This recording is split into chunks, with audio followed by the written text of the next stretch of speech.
Hi, this is Brian Icenhower. This is the second video of our Pivot series, where we talk about ways that real estate agents can pivot their businesses to adjust to a changing real estate market, right?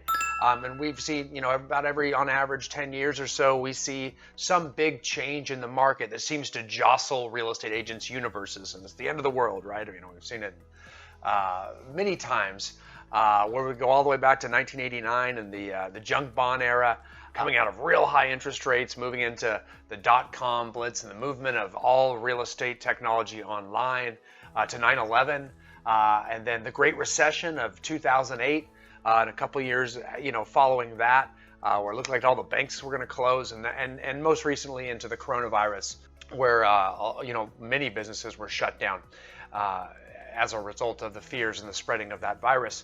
And there are 5 different keys that we're really trying to discuss, that agents should be focusing on to pivot their businesses towards, right?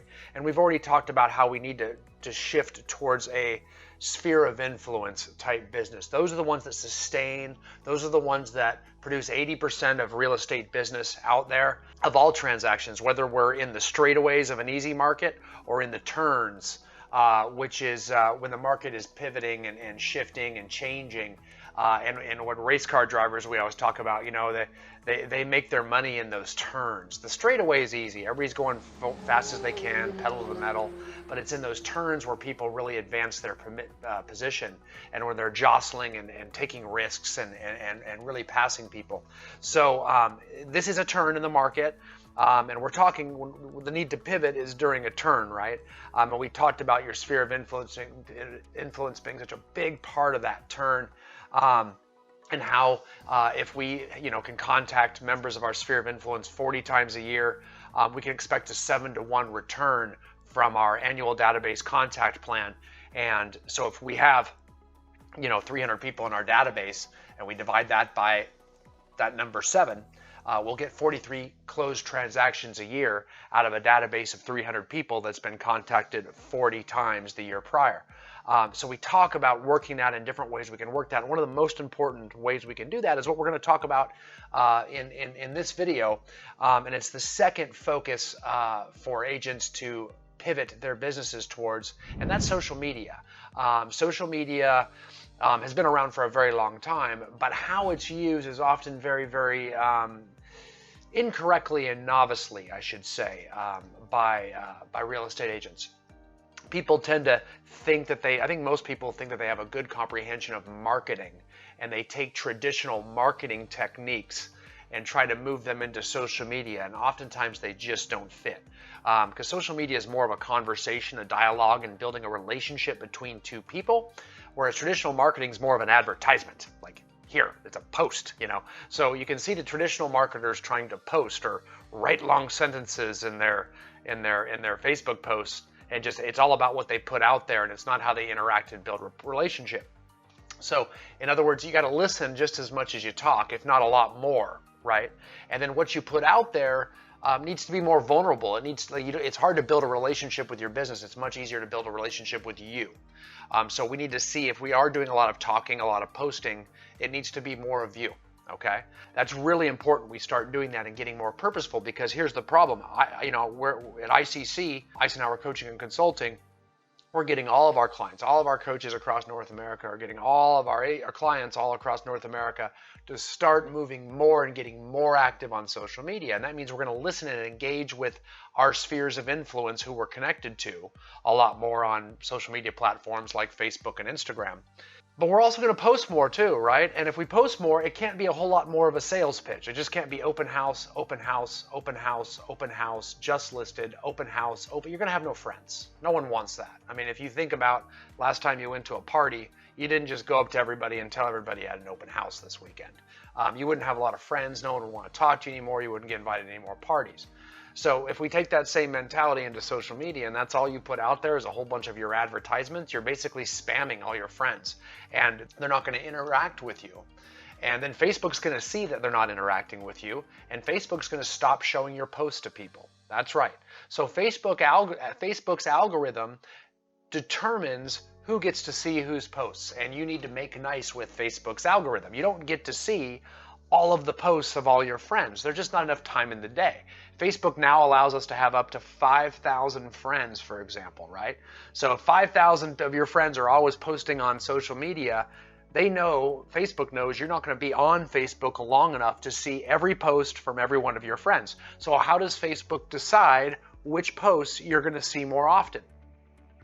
Facebook's going to make the decision of which posts you like based on which ones you comment and like, which ones you engage with. Do you give it a heart emoji? Do you like it? Do you type a comment in? If you do one of those three things, then you are telling Facebook that you like this post and you want to see more of them.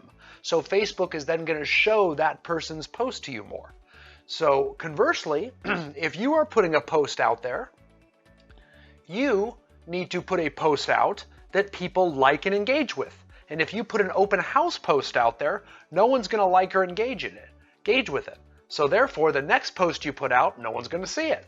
So if you keep putting up a lot of posts that no one's liking or commenting, we're doing something wrong. Stop that. We need to put things out there that people like.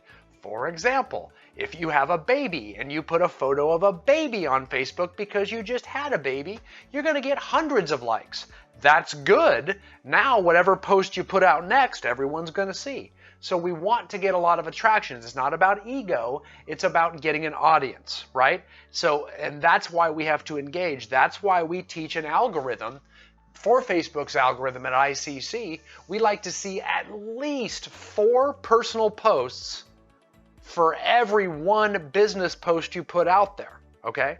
So 4 personal posts designed to get engagement before you burn a post that people probably aren't going to like a just listed or an open house or something like that, okay?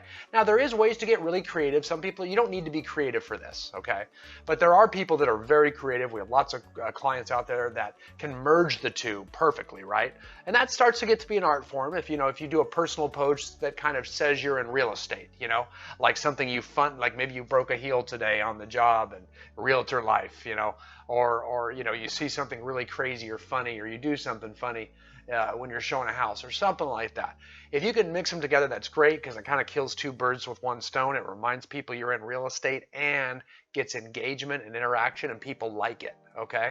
So it's very important that we do that. And this is the difference between social media and traditional advertising. When people see traditional advertising, they expect to see advertising. They don't, on Facebook, they're not expecting to see advertising from you. So, and it's why it's so important that we really become active on our personal pages on Facebook, because our personal pages are what will get interactions. You've probably noticed if you try to post a lot from your business page, you're not getting much interaction, right? And that's always going to be the case, because typically business posts are going to be advertisements type posts, and people just aren't going to like those, just like people don't like commercials. So it's not going to get a lot of engagement. Now, it's important to have a business page, right? So, and the reason is simple. It's just for a very different reason. It's because it's your website on Facebook.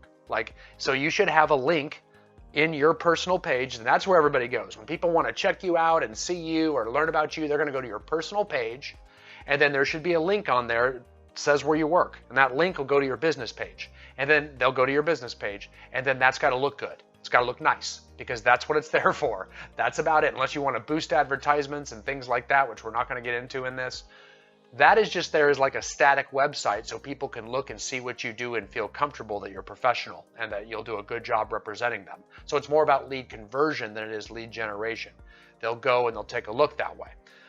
That's what your business page is for, because you're not going to get a lot of traction, interaction off it. Agents just don't get that. It comes from their personal pages. So agents that are really good at social media understand it's going to come from their personal page, because then they can mix a lot of personal in to keep their engagement up, to get people liking their posts and get a dialogue started, so that when they do weave in real estate related posts at most 1 out of every 4 times, right? Now, a real good agent will have a lot of subject matter, so that they're posting 6, 7, 8 personal posts before they weave in 1 business post, okay? Now you're really cooking, because you're going to get lots of engagement all the time, and you won't burn too much of the algorithm when you post 1 just listed, let's say, because it could be a really nice house you want everybody to see, but people aren't going to like it.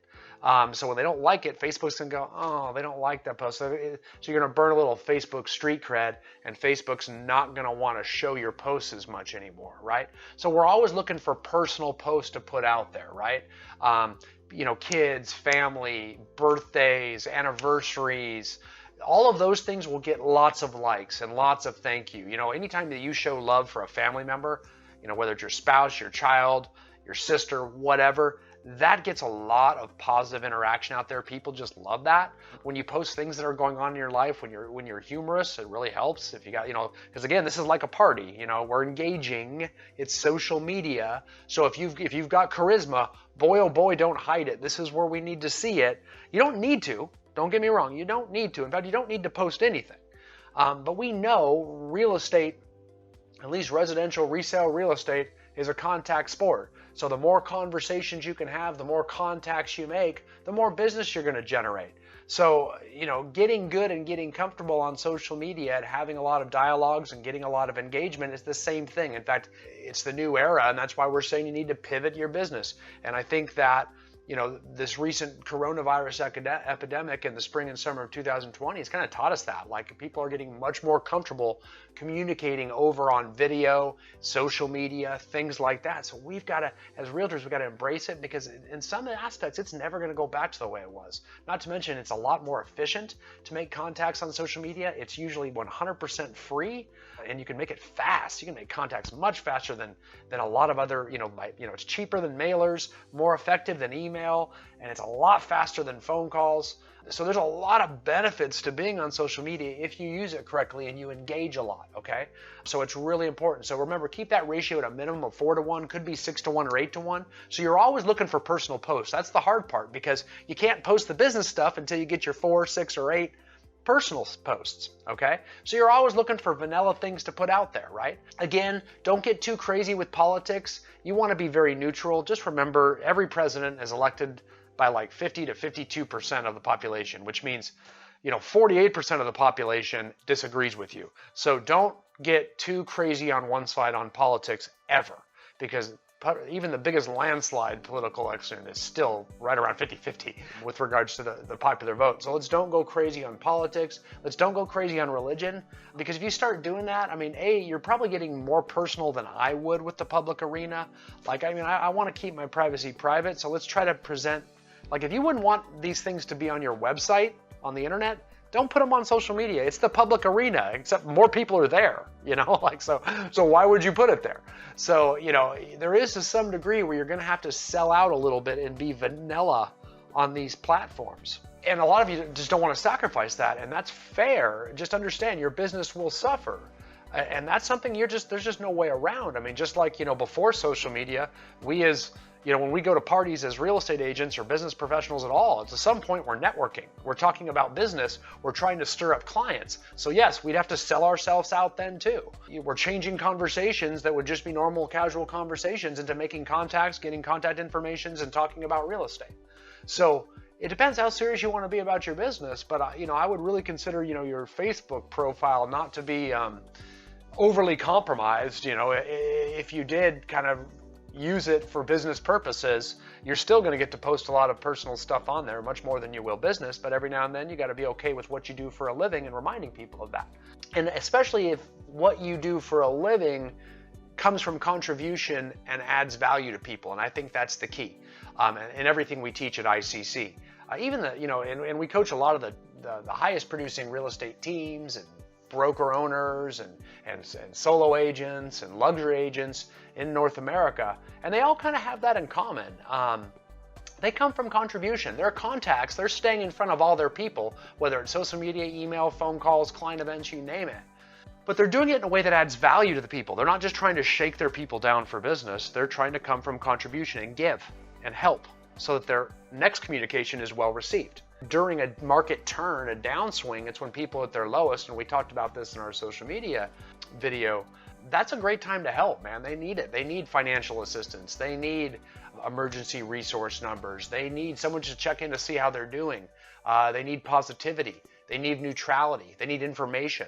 So there's lots of things communities need in the downturn that they don't need in the straightaways, right? In the straightaways, when everything's going good, you know, most people, they're okay. But when they get into the turns on the racetrack and they start trying to advance their position and everything is kind of chaotic, that's when the real good realtors show up, and they need our help. So they show up, and so we show up, or at least the top agents do, by adding value and coming from contribution there. So we want to mix that in a lot when we're pivoting our business. Is we're trying to help, and we're not hiding. And that's the most important thing to do, is we do not hide. We get louder and louder, because if the real estate industry does not get loud and provide community service as leaders, no one's going to. There's no other industry that's going to do that. That's kind of the unwritten rule, is realtors kind of lead the community by giving resources and helping with tips and creating, social media groups and engaging people and really bringing the community together through events, groups, and interaction. So many, like right now, they're teaching the communities. That you have realtors across North America, teaching the public about Zoom, and they're having Zoom town halls and cocktail parties. Sometimes it's even on Facebook Live, where they're getting people together so they can enjoy themselves and share ideas. And whether it's a Zoom town hall about, Zoom is a video conference platform, just to let you know if you don't know. It could be about homeschooling, because kids are home from school. They've been home from school for the coronavirus, for example. Or it could be about how to apply for government assistance or government aid that's out there.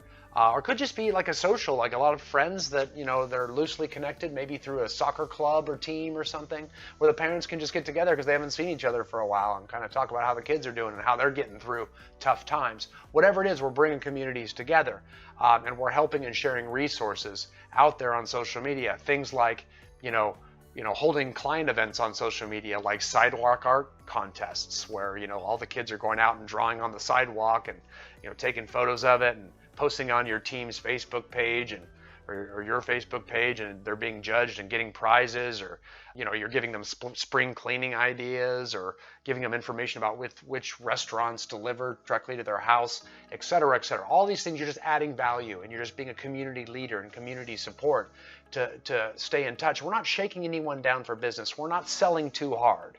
We're just trying to help and come from contribution, because we know that if we can stay in front of them and get our mind share up, they're going to like these posts, and they're going to see more of our posts. So they're going to see us more, and just increases the likelihood that we're going to be in front of them 40 times a year. And if we're in front of them 40 times a year, we know we're going to get that 7-to-1 return on our database the following year. Okay, so that's so important to come from contribution that way, right? Now, some other things that they're doing is they're actually, creating Facebook groups for communities right now. Like, for example, if your kids, I think I used one earlier, if your kids are in a soccer team or club or organization, you create a Facebook group for the whole club, and you get them all in there so they're all communicating and sharing ideas of what the kids are doing when they're practicing in their own homes right now, and how they're, what TV shows and movies they're all watching to keep themselves plugged in. Or for your church, you're creating a private Facebook group for your church, or maybe just a group of friends, or maybe just your SOI. That's a copy one too, like the Brian Icenhower and Associates group, so that you have a way to communicate to them as a whole, and maybe do contests and giveaways and promotions and things like that through them. So you're connecting people when they want to be connected, right? And we also want to make sure we don't forget to grow our SOI at this time, okay? Growing our SOI is important, because, and the way we do that is simple. We can go through hopefully in our customer relationship management system, our CRM, we have a list of people that we have contact information for. And if not, we want to make sure we do that, okay? And we want to go find them all on Instagram, Facebook, and make sure that we're connected with all the people in our SOI. All the people that are in our SOI database we need to find, because if we find them, now that's more people that we can interact with, and we can stay in front of more people and make more contacts on social media that way.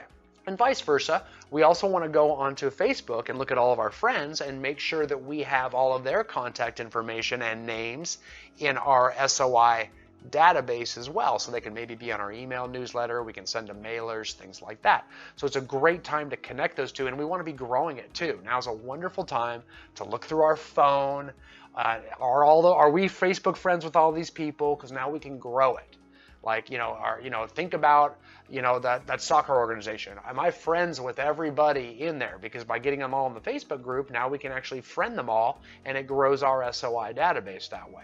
So, how many people we can make connections with during this time is crucial, because like I said, I mean, the more people we can get connected to on social media, those are cheap, easy, and very effective contacts that we can make that way, right? Now, we've talked up to this point a lot about posting and what we post out there. I don't want to wrap this up before I talk about listening, because, right, I said it's about talking, but it's also about listening.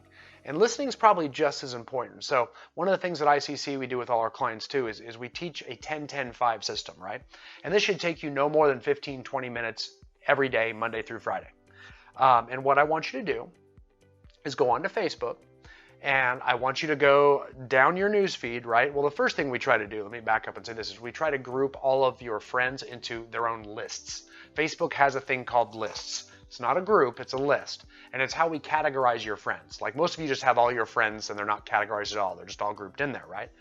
But if you right click on the friend button, you'll see that you can actually categorize them as an acquaintance or a family member or custom. And if you click custom, you can create an SOI group. And now you can categorize all of the people that you're friends with as your SOI. So maybe friends of yours from college that live across the country, they wouldn't be in your SOI because they're not likely going to know anybody in your neighborhood or your town to sell real estate.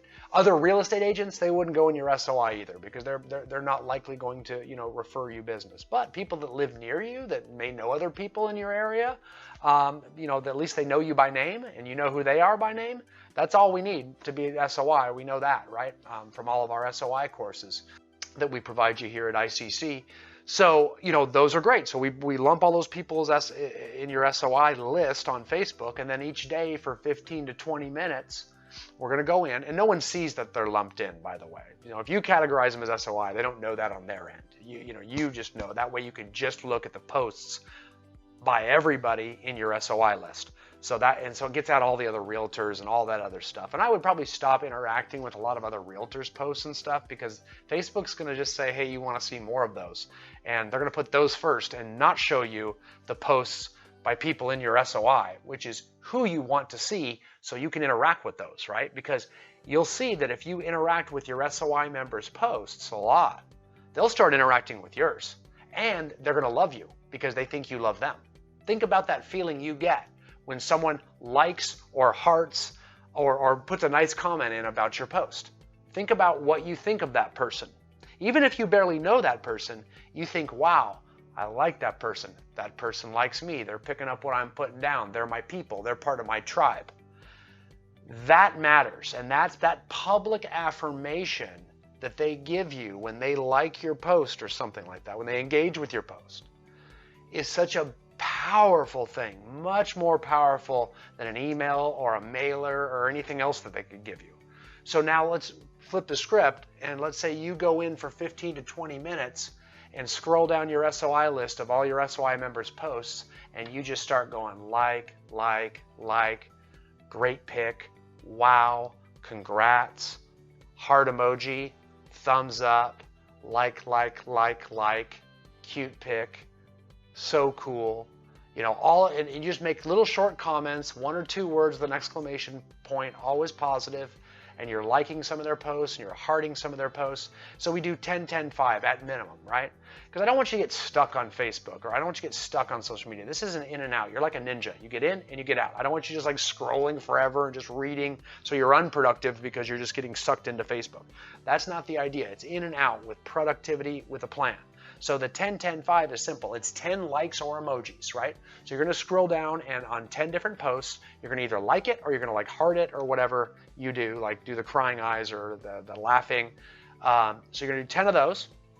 Then you're going to do 10 comments. And those are quick and short. Like I said, cute pic, awesome, so cool, so great, cool photo, things like that, real quick comments. Okay, so that's 10 like or emojis. 10 comments on, so that's now you've hit 20 posts. You made 20 very positive comments where you've just spread happiness and pixie dust over 20 different people and made them part of your tribe. You're gonna do this every single morning. So good for your relationship with the universe or whatever. Like it was a very positive thing. It's all good here. No one's gonna dislike you for that. And then we're gonna do the 5. And the 5 is even more powerful, okay? The 5, you have an option of one of two things. This one takes the most time. So you'll probably spend 5 or 10 minutes just doing the likes and the comments. And then the second half of this, the next 5 or 10 minutes, is going to be on these 5 things. You're either going to send a direct message to someone based on their post and say, hey, I saw your post today, man, it's been so long, we should catch up. Or something like serious, oh man, I'm so sorry for your loss. I just want you to know I'm here for you. So it's a direct message, it's private, the public doesn't see it, and it's more, those are usually more heartfelt and they're much more powerful, and it shows you took time, that you wanted to reach out to them directly, and they're always seen. You know what I mean? So people are going to see those. And number 2, and probably the most powerful thing you can do on Facebook is share someone else's post. Like if one of your SOI members is a small business owner and you turn around and share their post, okay, now that's positive, right? I mean, can you imagine the last time someone shared your open house post? I mean, you're like, whoa. I mean, assuming it wasn't your mom or your sister, but if it was someone random and, you know, or just someone that you kind of knew and they shared, I mean, you're like, wow, thanks. That's really cool. That's how you'll make people feel about you. If the local electrician or the guy who runs the local restaurant or the local lumberyard or whatever shares something about his work, and then you turn around and share it and say, hey, Johnny has an awesome restaurant. I'll make sure everybody knew about it, and support your local businesses. And you share his post and tag him in it.